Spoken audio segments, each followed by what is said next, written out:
Siamo profondamente contrari a questa riforma sia nel metodo che nel merito. Nel metodo in quanto è una riforma costituzionale fatta da un governo non eletto dai cittadini, che è formato da tantissimi parlamentari che hanno cambiato di casacca e che ora vogliono dettare le regole all'Italia. Nel merito perché è una riforma centralista che toglie competenze alle regioni, le accentra a Roma e quindi va in netto contrasto con quello che è l'obiettivo del Veneto di essere un Veneto autonomo, molto simile al Trentino e al Friuli Venezia Giulia, dove la virtuosità della nostra regione venga premiata. Noi riteniamo che questa sia una riforma illegittima, approvata da un Parlamento illegittimo, che è stato eletto con una legge elettorale dichiarata incostituzionale.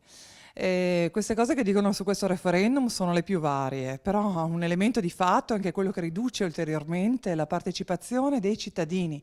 Basti pensare ad un esempio semplice, come quello della possibilità dei cittadini di promuovere un disegno di legge di iniziativa popolare dove hanno incrementato il numero di firme necessarie per richiederlo da 50.000 a 150.000.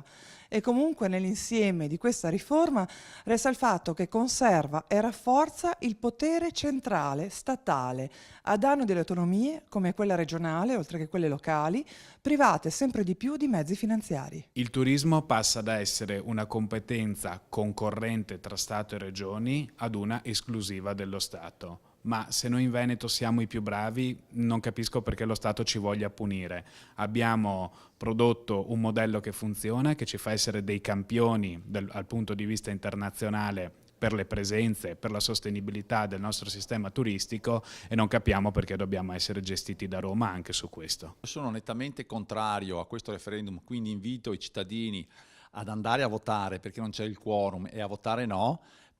Il primo motivo principale è questo: la qualità della democrazia garantita da questa Costituzione è scarsissima, non viene toccata dalla riforma perché l'elemento principale su cui doveva agire era la possibilità di andare a referendum, cioè la possibilità dei cittadini di esprimersi in materia fiscale, sulle leggi tributarie, sulle leggi di bilancio e sulla ratifica di trattati internazionali, cosa che questa Costituzione non permette, rivelandosi profondamente antidemocratica e che neanche la nuova riforma va a toccare. Di conseguenza, siccome non si toccano gli aspetti principali che dovrebbero qualificare la democrazia di questo paese, è meglio andare e votare no. Quando si fanno le riforme bisogna farle serie, se no è meglio non farle.